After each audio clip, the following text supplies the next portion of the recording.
Welcome to TRS Clips, the channel that we hope is a brain workout for you.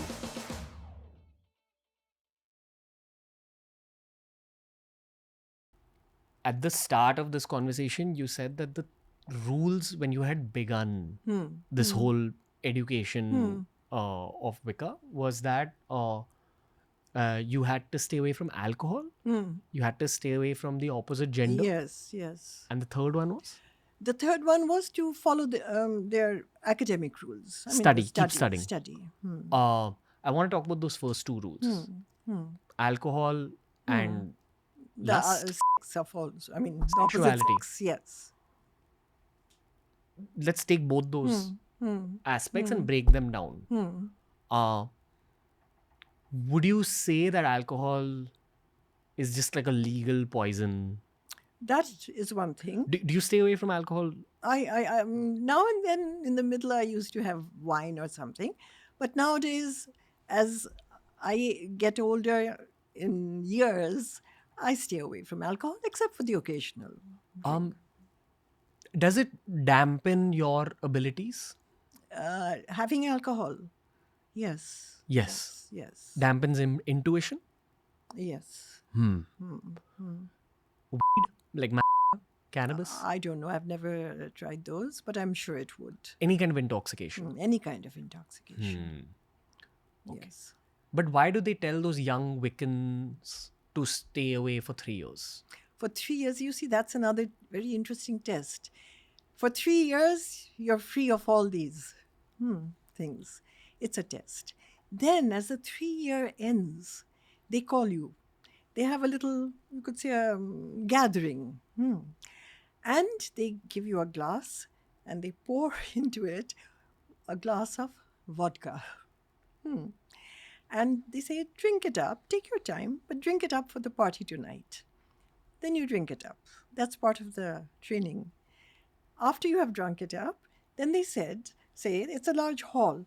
Now from here to there, walk. And let's see you walk. And if you can walk straight and without any, showing any weakness, all right, that's one test. So we did that. If you stumble, if you sway, if you show any signs of, dislocation, then you're not strong. You have not learned anything. How much alcohol is it? Say, how much would I say? Say in a tumbler. 120 ml. Roughly. Of it, yes. Okay. Then say you go to a social function. Of course, they won't be there to see it. How you behave? Are you able to mix with others, or are you staying apart?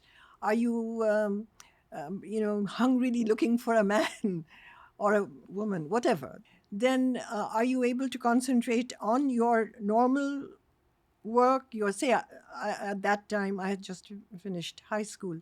Are you able to continue with your normal studies, or do you stumble?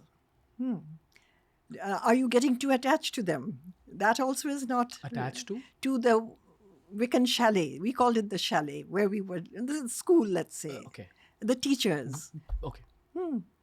Where we were, it was a sort of a secure place for us. Hogwarts. Yes. Okay. That's right. Okay. It was very secure for us. Anything we needed, we asked the teachers, why is this happening, or what is to be done? So you're free of that. Come and visit us now and then.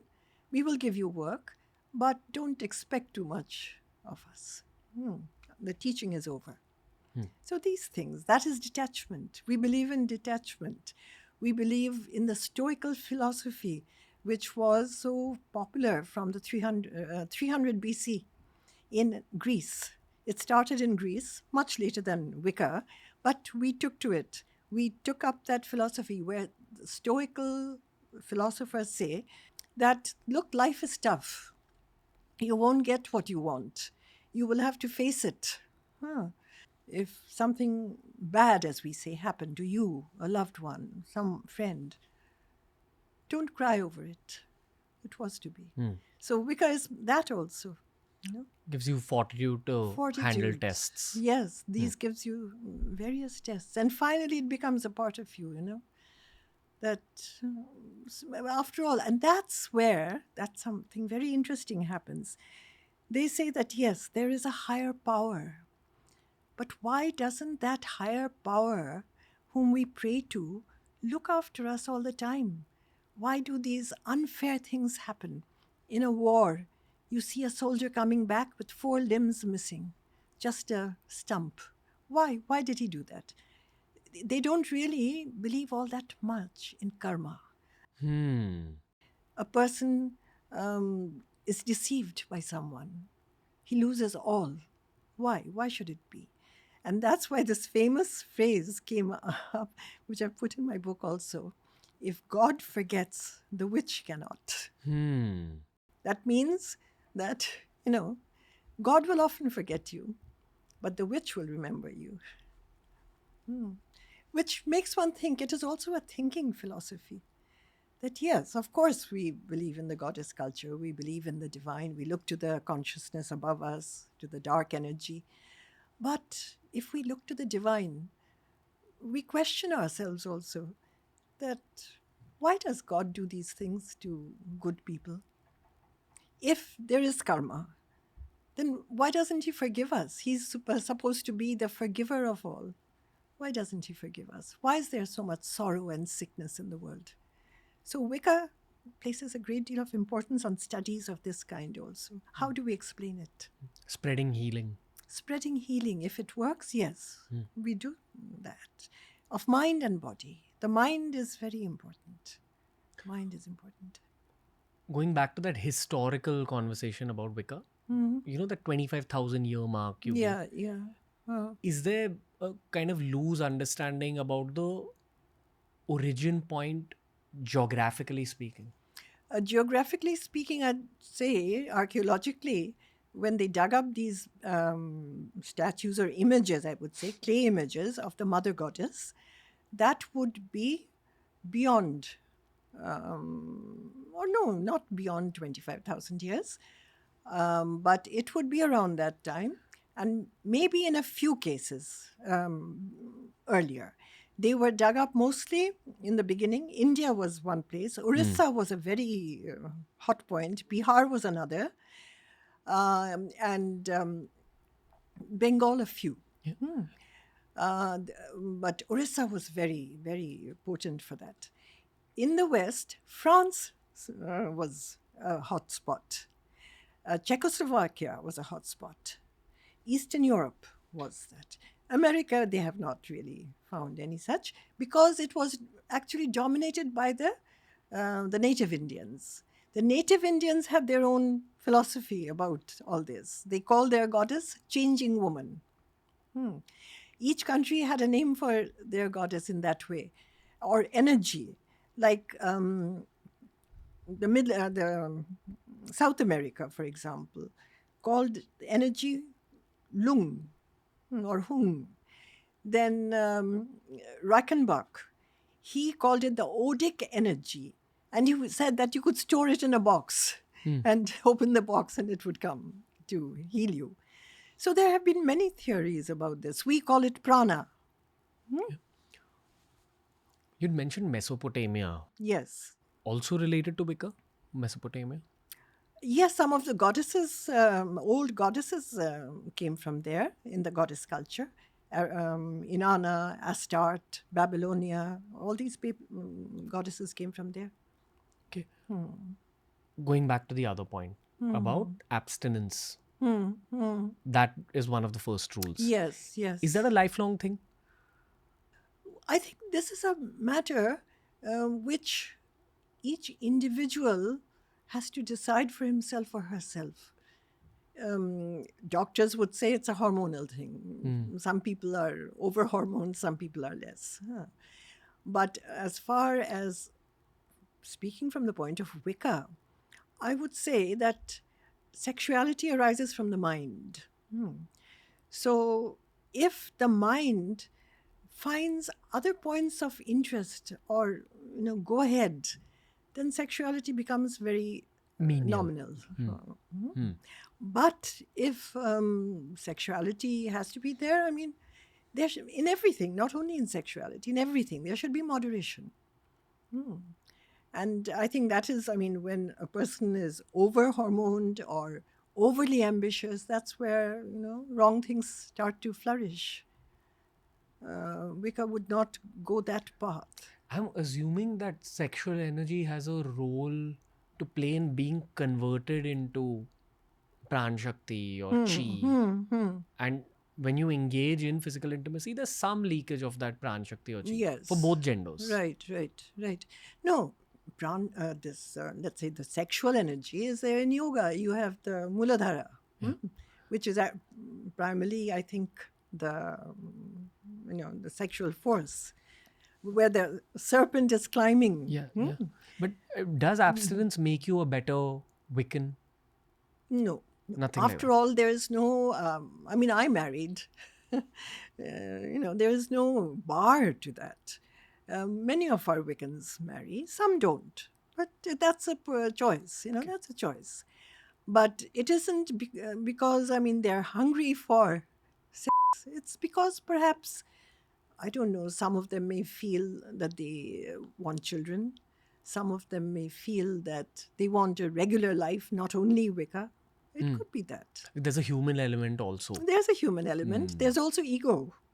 There's ego, which we should keep suppressed. But ego is there. Okay, human ego kicks in. Human ego kicks in. Say you go to a party and you meet a man. I'm talking of a woman, a Wiccan woman. And she meets a man who is completely enamored of her, loves her, is at her feet. In many ways, her ego becomes stronger. That is perhaps one thing which I would say is in the negative. She becomes a bit egoistical because I have this power. It doesn't happen to everybody, but some. So that may be another reason for her wanting to get married. Gotcha. Like my husband used to tell me that, "Tum chodvi ka chadhu." So, that got to me. I think any spiritual practice increases what we call tej. Tej, yes. Aura. Yes. It does make your aura more powerful. Any spiritual practice. Sharpened spiritual practices sharpen your aura way more quickly. Right. For both men and women. For both men and women. I have some friends who are Wiccans. At least that's what they've told me. And they all have very strong aura. I think it's like a bonus of these processes. You have a strong aura and an ego. Me? I know. So are you a Wiccan? You can have a strong ego and an aura without being a Wiccan. Yeah, so I'm a martial artist in my human side. I grew up practicing martial arts and that left an imprint. So I always looked for mental and spiritual arts to engage myself in, because when you practice martial arts as a child, you're left feeling a lot of hunger once you're not allowed to practice anymore. So you want to fill that hunger with something. So I have my own practice and I know that if I wish, I'll be able to get mentored by someone like yourself and switch, but I've gone fairly deep in my own practice and it feels right to me. So the process of engaging in my own practice, I'm sure it creates some aura. It does. Creativity. And that creates ego. That's it. Ego isn't a bad thing, as long as it doesn't harm anybody. Having ego isn't bad, I found in life, because this life is all said and done a hard place. It's not an easy place, especially, let's say, contemporary society. Yeah, I think if you're trying to do anything in the material world, you need a tinge of ego. You need it. A tinge. Very right. It just shouldn't be malicious or not out to harm anyone, but to stand up for yourself. Yeah. But in standing up for yourself, now and then, you might do harm to someone. Yeah. You might. You can't help that. That's where, we say that the revenge spell which we have. Generally, I don't like to do it, especially not, for people just hungry for cheap things. But we have it in Wicca, the revenge spell. We use red roses for that, and we use the atham, or if you don't have an atham, a knife. And We don't call it revenge, we call it justice. So we have red roses here, we have a knife. Fortunately for me, I'm a friendly guy. I don't hold on to nothing. No, I have a great fondness for in my 80 years. But why have we kept roses? I know. Because roses are the flowers of the goddess Isis. I'll just keep it slightly. Okay, roses. No, I was concentrating on the roses. But we're not doing a revenge spell here, right?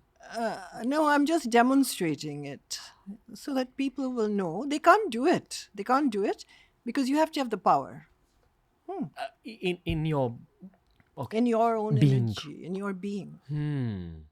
Let's face it. Sometimes a person is really wronged. Yeah. For no reason sometimes. Yeah. Our country is being wronged. Don't you think so? Geopolitically. Oh, yeah. Oh, yes. It is being wronged. And in many ways, the West is trying to wrong us. I mean, there's no getting away from that. So, I mean, let's say we're doing it for something good. I mean, on the other side, someone is wronging us. We're trying to do something good. Like, this is for self-defense of India? Yes. Let's take it from the broader... For the protection of India? For the protection of India. Sure. That's a great intention. I think so. All right. Now, I'm doing it in a slightly different way. We don't have... I'll tell you the actual way. It's the water is put in a bowl. Over here, we have a glass bowl. We have water. That's fine. You generally have a bunch of roses. Over here, there are a lot. You can use 3 roses, 6 roses, or sometimes 12 roses in that bowl of water. Over here, I will concentrate on these 3 roses. Okay. Now, the spell is the main thing. The spell has to be powerful. And over here, as I said, we usually hold our atham, the long spatula-like thing. Yes. So we are doing it for the good of our country. We're doing it for the good of our leaders. And we're doing it so that outside enmity or bad will cannot harm us. Protection. Jai Hind. Jai. I hold you in my grip of steel. You who do me ill not will. Let Hecate tell us who will reign. From our lives, remove this bane. Your defeat is my gain. Then you take these 3 roses and you put them into water. That's all. Wow.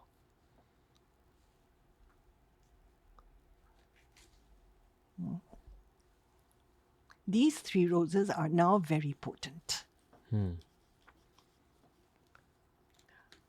Feel an urge to say Jai Ma Kali. Yes. Say Jai Ma Kali. Say it. Jai Ma Kali. Yes. Right. There. And this is a very effective mantra. I mean, depending on who you're saying it, I discourage people from saying it for an individual. But when you say it like we did, it is very potent and it's very effective. It stops the enemy in their tracks. There's definitely some electricity in this room right now. You feel it? Oh, yeah. I think everyone feels it. How do you feel? Empowered, even. Thank you for consuming this clip, दोस्तों. अगर ऐसे ही और clips explore करने हैं तो इस channel के playlists को ज़रूर explore करना.